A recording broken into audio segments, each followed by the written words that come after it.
नमस्कार मित्रमैत्रिणींनो, कथेच्या पुढच्या भागाला आपण सुरुवात करणार आहोत. तो बघत होता 3 वर्षात तिच्यात झालेले बदल. 3 वर्षापूर्वी ती लास्ट इयरला शिकत होती तेव्हाची ती आणि आत्ताची ती. पुढे शिकायचं असून फक्त MBBS वर समाधान मानणार होती, पण प्रथमेशने समजावलं म्हणून पुढे शिकली होती. काया जाधव MBBS MDच्या डिग्री तिच्या नावापुढे आज लागत होत्या, पण असं असलं तरी ती आधी असायची तशीच आत्ताही राहत होती. खास करून प्रथमेश समोर असताना ती आधी सारखीच मस्तीखोर असायची. अगदीच छोट्या छोट्या गोष्टीवरून नाराज व्हायची, पण स्वारीनं ती कधी बोलायची ना, तो माझ्याकडे बघून काही होणार नाही, तिने तिची नजर समोर ठेवूनच सांगितलं. समोर दिसणाऱ्या अगदी बारीकशा चंद्रकोरीवर तिचं लक्ष टिकून राहिलं होतं. थँक्यू, प्रथमेश बोलला. त्याचा आवाज जड होणारच होता. सागरच्याच हॉस्पिटलमध्ये तर ती लागली होती. तिची आर्टिकलशिप कंप्लीट झाल्यानंतर सुद्धा तिने तिकडेच तिची प्रॅक्टिस कंटिन्यू करत होती. आणि आता गणेश काकांच्या केसमध्ये सुद्धा ती इन्व्हॉल्व होतीच. तितकासा अनुभव नसल्याने अशा मोठ्या केसच्या वेळी सिनियर डॉक्टर असायचे, त्यांच्या अंडर असायची ती. त्याच्या थँक्यूवर ती काही बोलली नाही की त्याच्याकडे बघितलं नाही. त्यानं सुद्धा समुद्राच्या दिशेने तोंड वळून शांत बसला. कोणीच काहीच बोलत नव्हतं. 2 मिनिटाच्या शांततेनंतर काया स्वतःहून त्याच्या मिठीत आली. तसं गालात हसतच त्याने तिला आपल्या मिठीत घेतलं. तिला मिठीत घेऊन तो शांत बसला होता, तर त्याच्या मिठीत असं बसण्याचा अनुभव ती सुद्धा शांत बसली होती. खूप दिवसांनी, जवळपास महिन्याभराने त्यांना त्यांचा हा असा वेळ मिळाला होता. नाहीतर काकांचा ॲक्सिडेंट झाल्यापासून इतकं निवांतपणा त्यांना मिळालाच नव्हता. त्याच्या मिठीत तिकडेच वाळूवर ती निवांत पडली होती, तर तिच्या हातात हात गुंफून तो सुद्धा निवांत बसलेला होता. कौस्तुभ, तुला माहीत होतं काया आणि प्रथमेश बद्दल? दामोदररावांनी चिडूनच विचारलं.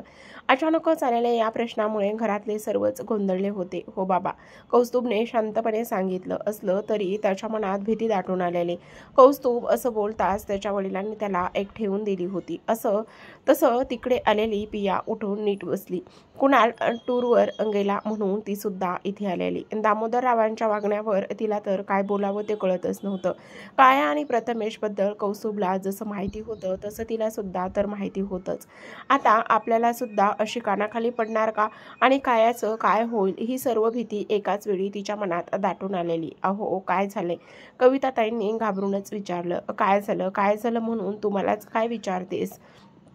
दामोदरराव रागातच बोलले. आपल्या मुलावर विश्वास ठेवला ही खूप मोठी चूक केली आहे मी. दामोदरराव रागातच बोलले. अहो, काय झालं आहे ते नीट सांगाल का? दामोदररावांचा असा आवाज ऐकून कविताताईंना रडू येत होतं, पण कसं बसं त्या अजून तग धरून होत्या. दी तू आलीस? दरवाजातूनच कायाने हसतच विचारलं आणि शूज काढून येत पियाच्या बाजूला जाऊन बसले. आलीस? तोंड काळं करून दामोदररावांनी तिला विचारलं तसे ती सुद्धा हदरली. अचानकच तिचे वडील असं काही बोलतील हे तिने इमॅजिन सुद्धा केलं नव्हतं. बाबा, तुम्ही काय बोलताय हे? तिने अडखळतच विचारलं. तुला माहित नाही मी कशावरून बोलतोय? त्यांनी रागातच तिला विचारलं. अहो, काय झालं आहे? तुम्ही नीट सांगाल का? आल्यापासून नुसतं चिडचिड चालू आहे, पण नक्की काय झालं आहे ते सांगत नाही आहात. कविताताई मध्ये येतच बोलल्या. कविता, तू मागे बोलली होतीस ना, तेच खरं आहे. हिचं आणि त्या प्रथमेचं लफडं चालू आहे. दामोदरराव रागातच बोलले. अहो, कविताताईंनी सुद्धा तोंडावर हात घेतला होता. तो जोशी मला बोलला. जसं एकीचं नाव टीव्हीत आलं तसं दुसरीचं नाव सुद्धा येणार बहुतेक. बरं आहे, तेवढंच लग्नाचा खर्च सुद्धा वाचेल ना. पुन्हा अचानकच लग्न लागेल. जावई बाकी चांगले मोठ्या घरातले मिळालेत तुला. आता काय, रिटायरमेंट नंतर मज्जाच मज्जा. दामोदरराव थोडेसे चिडून बोलत असले तरी त्या जोशींच्या हसण्याचा आवाज कानात घुमत मात्र होता. मला विचारत होता. PIC मध्ये बातमी आलेली, ती लग्नाच्या आधीच प्रेग्नेंट होती म्हणून. बघ बाबा, तसलं काही होण्याआधीच तिचं लग्न लावून टाक. नाही तर तुला काही कळायचं सुद्धा नाही. आधीच तिला डॉक्टर बनवतोयस. बाहेरच्या बाहेर काही करून मोकळी व्हायची. दामोदर त्यांचा राग ओकत होते आणि त्यांचं ते बोलणं ऐकून घरातले बाकीचे सर्वच हदरले होते. बाबा, अहो काही काय बोलताय? कौस्तुभने कसंबसं विचारलं. काया आणि पिया तर एकमेकांच्या हात घट्ट पकडूनच तिकडे बसल्या होत्या. काय चुकीचं बोललो आहे मी? आता तर मला शंका येते. त्यावेळी बातम्यांमध्ये जे काही बोलत होते ते खरं तर नव्हतं. दामोदरराव बोलले तसं पियाची थरथर वाढलेली, तोंडातून तर शब्दच फुटत नव्हते. बाबा, कायाचा थरथरता आवाज आला. हे बघ, एकदा झालं ते झालं, पण पुन्हा तसलं काही होणार नाही, समजलं काय? आजपासून तू त्या प्रथमेशला भेटायचं नाहीस, दामोदररावांनी कडक शब्दात सांगितलं.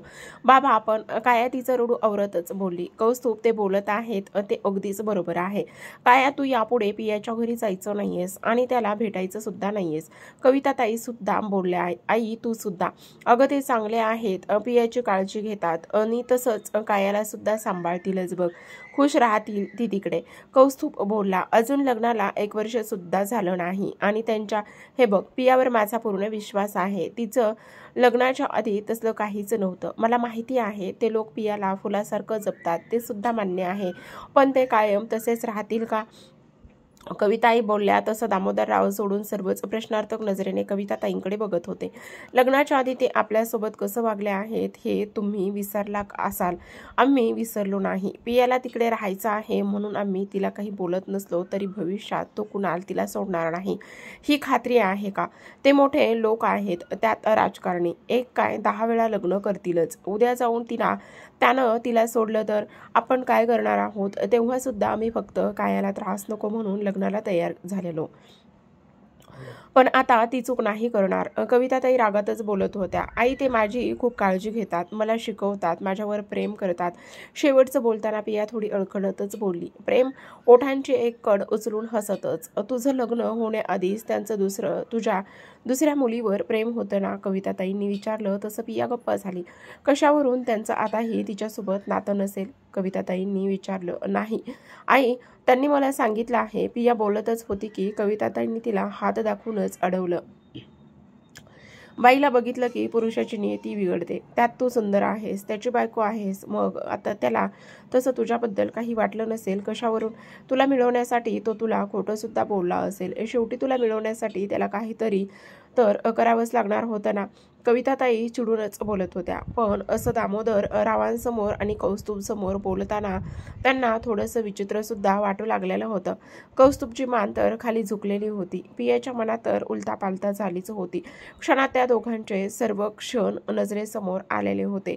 त्या दोघी रडतच होत्या. राजकारणी आहेत ते, सर्व जितका जास्त दिखावा करत आहे तितकाच त्रास उद्या द्यायला सुद्धा कमी करणार नाहीत.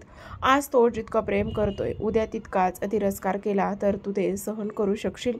इलेक्शन होऊन फक्त 2च महिने झाले आहेत आणि लग्नाला तर अजून 6 महिने सुद्धा नाही.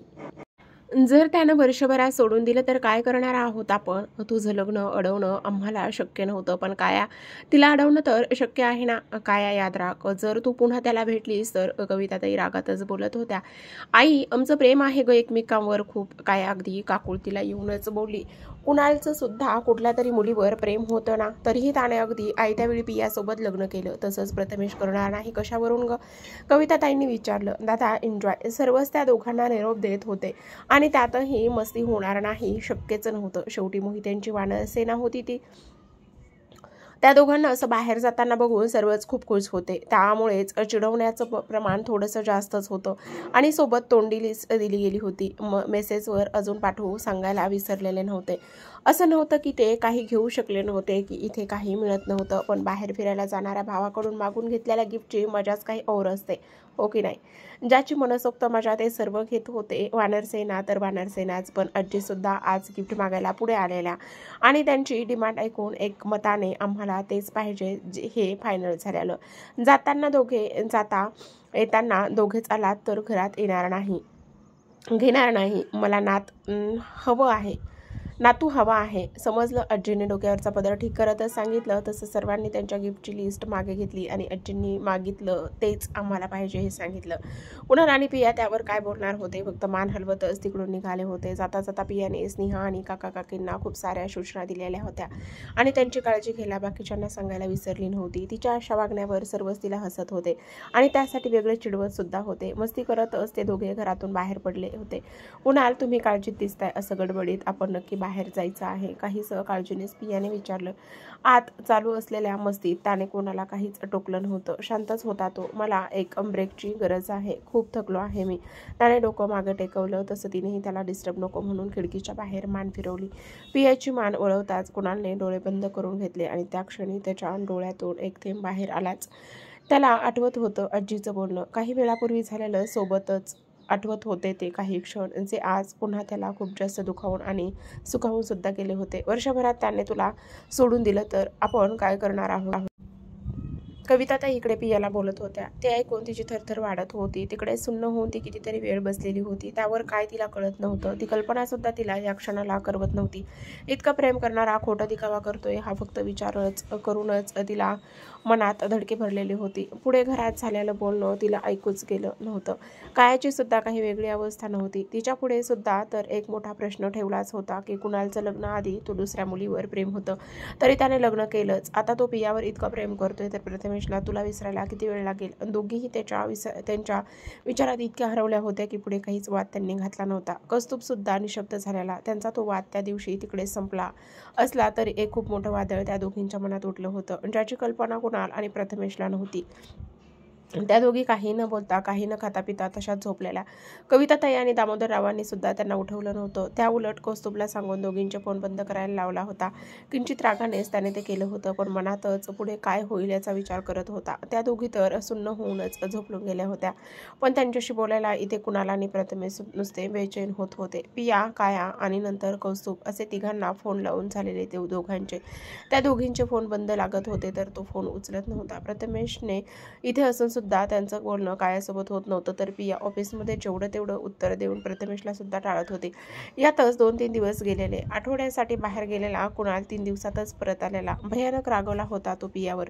पिया आली की तिला आत पाठव. ऑफिसमध्ये आल्या आल्या त्याने राहुलला सांगितलं होतं. सर, कशी झाली मीटिंग? नेहमीप्रमाणे राहुलने त्याला विचारलं, पण कुणालची एकच नजर त्याला पंप करायला पुरेशी होती. कुणालची नजर बघून तो लगेचच त्याच्या कामावर निघून गेला, तर कुणाल त्याच्या केबिनमध्ये येऊन बसला होता. काम करणं तर निव्वळ अशक्यच होतं. कालपासून ही त्याची हीच अवस्था झाली होती. तिच्याशिवाय 2 दिवस कसेबसे त्याने काढले होते, पण आता ते त्याला अजिबात जमत नव्हतं. पिया ऑफिसला येण्याची वेळ होईपर्यंत त्याचा राग आणि सोबतच बेचैनी वाढत होती. सर, दरवाजात तिचा आवाज आला तसं त्याने तिला लगेचच आत बोलवलं. तिला आता खूप ओरडायचं होतं त्याने मनातच ठरवलं सुद्धा होतं, पण तिला समोर बघितलं तसं त्याच्या काळजात अगदी धस्स झालेलं. तिचे काळेभोर पाणीदार डोळे निस्तेज होते, किंचित आत गेलेले आणि त्याच्या भोवती काळे वर्तुळ तयार झालेले. अचानक झालेल्या लग्नाने सुद्धा तिच्या चेहऱ्यावर असलेला ग्लो किंचित सुद्धा कमी गेला नव्हता. तो ग्लो तर तिच्या चेहऱ्यावर दिसेनासाच झाला होता. कायम चेहऱ्यावर असलेलं मंद स्मित जणू असं काही हरवलं होतं की तिला कधी हसता येतं का हा प्रश्न समोरच्याच्या मनात निर्माण होईल. तुम्ही मला बोलवलं? तिने निर्विकार आवाजाने विचारलं. तसा तो भानावर आला. असं काय झालं की तू इतकी तुटली? मनात शंका आली आणि इतका वेळ मनात असलेला राग क्षणात गायब होऊन त्याने तिला ओढून आपल्या मिठीत घेतलं, पण अजून ती निर्विकारच होती. त्याचे हात तिच्या भोवती घट्ट झाले असले तरी तिचे हात त्याच्या पाठीवर गेले नव्हतेच. पिया, काय झालंय? त्याने तिचा चेहरा उंजळीत घेऊन विचारलं. तसं त्याला मान हलवूनच नकार दिला. पिया, सांग ना, काय झालं आहे? तुझी अवस्था बघितली, कशी झाली आहे? काहीतरी बोल. त्याने तिच्या भोवती मिठी घट्ट करून विचारलं. दरवाजा वाजताच तिने त्याला आवाज दिला. त्याच्या व्यतिरिक्त तिच्या तोंडातून अजून एकही शब्द निघालेला नव्हता. त्याला ते अजिबात जमत नव्हतं. पिया ऑफिसला येण्याची वेळ होईपर्यंत त्याचा राग सोबतच बेचैनी वाढत चाललेली होती. सर, दरवाजात तिचा आवाज आला तसं त्याने लगेचच तिला आत बोलवलं. तिला आत ओढतच खूप ओरडायचं होतं त्याला. त्याने मनातच ठरवलं सुद्धा होतं, पण तिला समोर बघितलं तसं त्याच्या काळजात अगदी धस्स झालेलं. तिचे ते काळेभोर पाणीदार डोळे निस्तेज होते, किंचित आत गेलेले आणि त्याच्या भोवती काळे वर्तुळ तयार झालेले. अचानक झालेल्या लग्नाने सुद्धा तिच्या चेहऱ्यावर असलेला तो ग्लो किंचित सुद्धा कमी केला नव्हता. तो ग्लो तर तिच्या चेहऱ्यावर दिसेनासा झाला होता. कायम चेहऱ्यावर असलेले मंद स्मित जणू असं काही हरवलं होतं की तिला कधी हसता येतं का हा प्रश्न समोरच्याच्या मनामध्ये निर्माण होईल. तुम्ही मला बोलवलं? तिने निर्विकार आवाजाने विचारलं होतं. तसं तो भानावर आला होता. आणि असं काय झालं की ती इतकी तुटली? मनात शंका आली आणि इतका वेळ मनात असलेला राग क्षणातच गायब होऊन त्याने तिला ओढूनच आपल्या मिठीमध्ये सुद्धा घेतलेलं होतं. पण अजूनही तो निर्विकारच होता. त्याचे हात तिच्या भोवती घट्ट झाले असले तरी तिचे हात मात्र त्याच्या पाठीवर गेले नव्हतेच. पिया काय झाले? त्याने तिचा चेहरा ओंजळीत घेऊन विचारलं.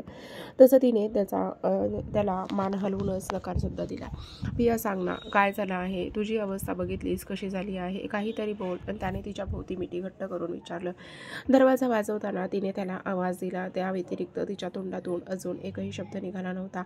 पिया यार प्लीज बोल ना. गेले 2-3-4 दिवस तू बोलत नाही आहेस. नाही सहन होत आहे यार तुझा हा बोला. कामात सुद्धा लक्ष लागत नाही. त्याचा आवाज जड झालेला अगदी काकुळतीला येऊन तो बोलायला सांगत होता. इतके वेळ तग धरून ठेवलेला तिचा आवाजाचा सेम मात्र तुटला होता. त्याची घट्ट होत जाणारी मिठी आणि सोबतच तिच्या काळजीने जड झालेला तो आवाज. तिचे हात कधी त्याच्या पाठीवर गेले तिला सुद्धा समजले नव्हतं. तिचे हात पाठीवर जाताच त्याने समाधानाने डोळे बंद करून घेतले. किंचित सैल झालेली मिठी पुन्हा घट्ट झाली. आय मिस यू पिया, आय मिस यू बेडली. तो पाणवलेल्या डोळ्यांनी बोलत होता. पण ती मात्र निर्विकार चेहऱ्याने तशीच उभी होती. हात त्याच्या भोवती गुंफले तर होते तर त्याच्या खांद्यावर डोकं टेकून तिने सुद्धा डोळे बंद करून घेतले होते. डोळ्यातून पाण्याची धार लागली होती. पिया काय झाले? तिचे हात त्याच्या भोवती गुंफले असले तरी सुद्धा त्यात तो ओलावा, ती ओढ त्याला आज वाटत नव्हती जी नेहमी असते. म्हणून त्याने तसेच तिला मिठीत घेऊन विचारलंच.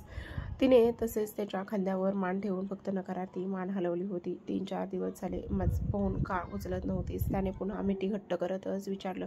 ती मात्र शांत उभी होती.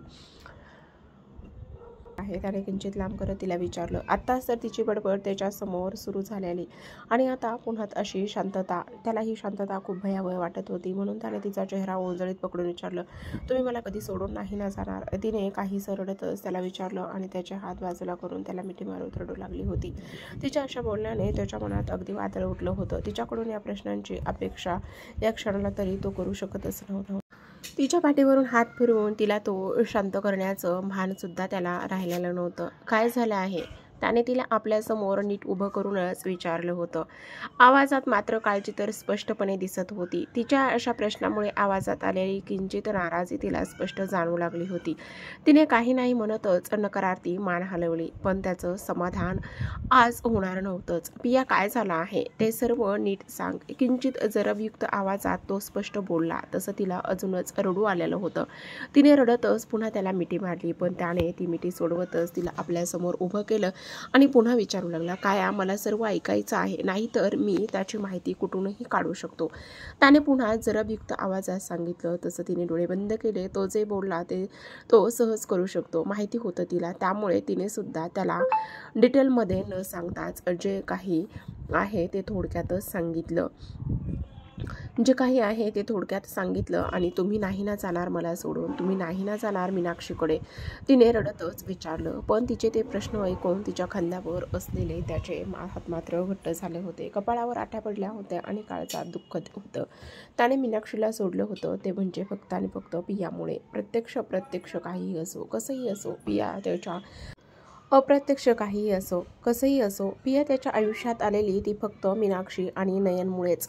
आणि म्हणूनच त्या दोघींनी इतका मोठा त्रास देऊन सुद्धा त्याने त्याला इतक्यात सोडून दिलं नव्हतं.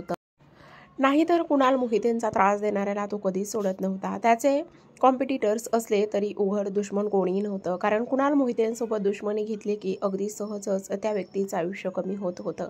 बिझनेसमध्ये असला तरी पक्का राजकारणी होता तो. कोणाला कुठे आणि कशी मात द्यायची हे त्याला चांगलंच माहिती होतं.